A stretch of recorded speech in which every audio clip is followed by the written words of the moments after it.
Good morning, Shep. I am so delighted to have the opportunity to talk to you for a few minutes before session five actually begins. You're an amazing lawyer, and I really want all of our conference attendees to get to know you. So, can you introduce yourself and tell me a little bit about how you got started in asbestos litigation?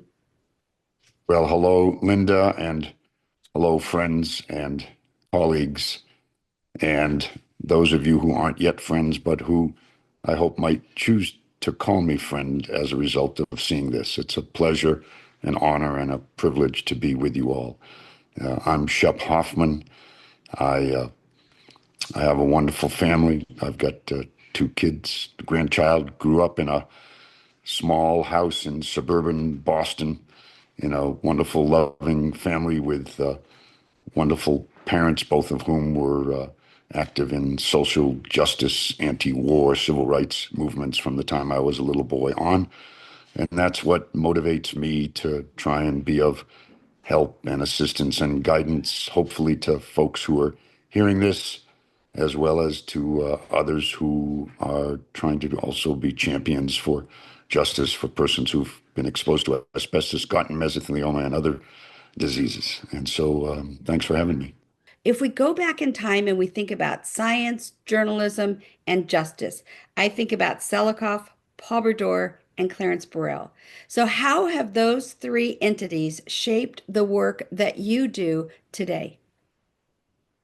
Well, I used to visit with my friend Paul Brodeur in Truro, Massachusetts, in what he referred to as the house that Zapp built. And that's a reference to his research and writings connected with electromagnetic radiation and um, brain cancer. I had the honor and privilege of meeting Dr. Selikoff and Bill Nicholson and Art Langer, and also have had the honor and privilege of working with David Eagleman and Barry Castleman. And I think I may have had that same honor and privilege with Arthur Frank and others who've dedicated themselves in non-financial ways, which isn't to undercut the importance or value of lawyers in this, but these are folks whose commitment is to public health and to the betterment of society. And of course, um, the the Tomplay and Burrell cases. I have good friends in Orange, Texas, and Paul Henderson and Marlon Thompson and Martin Dyes, and those folks all are the shoulders on which we all stand. Those are giants, and without them, none of us would be here. And the public wouldn't know about asbestos, and it would probably still be being used by companies who would continue to deny that there are any dangers or health hazards from it. I've been taught the hard way that the law is really your best friend with public health and policy. So I've been a strong student for the last 20 years. So if we think about the legal victories won and lost, what do you think has had the most, besides the Burrell case? What are the cases that you've tried or ones that you've been a party to have had the most impact on public health and corporate responsibility? You know, I wish I could say that I thought that the conduct of corporations has been materially altered or affected for the better as a result of all of the trials that we're doing. I'm just not. I'm just not sure that that's true. I think that in the area of legislation as opposed to litigation and regulation, that this is where, by far and away, the most has been accomplished. And in that regard, we should take our hats off, in particular, to Barry Castleman for his continuing efforts and dedication to trying to make laws and regulations serve the public interest and not serve the interests of corporations. So tell me about how we use litigation as a tool for discovery. When my late husband first got sick, I never thought about the law in that way. And now with the research I do, I am grateful to trial lawyers that dig deep into these cases because what you find out for your clients in the case ultimately is information many times that I can use for my research. So tell me a little bit about how you use discovery for securing justice and for people in the audience today. it is really important for those who've been harmed to seek legal justice. So tell us a little bit about how all this works, seeking legal justice, discovery, and how people shouldn't be ashamed or embarrassed to call a lawyer. Well, getting access to secret corporate documents as a result of subpoenas or demands in lawsuits, or getting access to hopefully nearly honest answers from corporate representatives when we take their depositions is essential. Our good friend, David Eagleman, rest in peace, my good friend, used to say sunlight is the best disinfectant.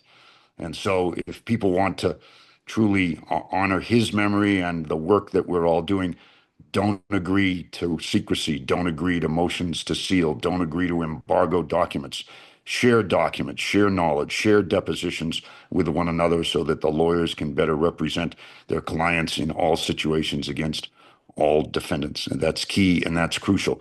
And people should recognize, people who have found out that they may have an injury or a disease, mesothelioma from exposure to asbestos, they should recognize that the corporations are counting on them, believing that life just happens, and you'll pardon my French, that shit just happens, and therefore they should not attempt to do anything about it. This hasn't just happened. What we're dealing with here is the result of calculated conduct by corporations in the past. These are bad actors, and they deserve to be held accountable for what they've done. Wow. Amen to that.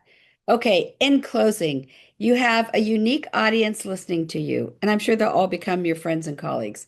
But for those people who listen later on, they will have a great takeaway from Shep Hoffman. Tell me, what would be your message to those family members, either exposed or diagnosed, but also to members of Congress and the scientific community? Why should they care about using the law as a tool for justice and to protect public health? In every lawsuit that I've done, I've told the jury that if I could really accomplish something, I would wave a magic wand and I would bring back to life and back to health the husband, the father, the brother, the mother, the aunt, the daughter who is dying or has died of mesothelioma. But I can't do that. So the only way I can honor them, honor their memory, and demonstrate to the world and to corporations and to Congress that they had value and that the wrongful conduct that has injured or killed them needs to not ever happen again is by doing a lawsuit and honoring them with respectable, appropriate amounts of money, because that's what our society says is the only way we can compensate for what's happened. While we've been talking, I just got an email confirmation from an industry spy who'd like to come to our conference. It's the ABC Dr. Eagleman excuse, anything but chrysotile. What would be your message to Congress and to the administration about having a rule that only bans one fiber, chrysotile, in six limited conditions of use? My answer is simple. Science is real. And if you're not willing to recognize that science is real, um, our future is somewhere between dark and hopeless. Jeb, thank you for being you. You're an amazing human, and it is a pleasure to call you my friend. Thank you, Shep. You're very kind. Thank you, everyone. Good luck.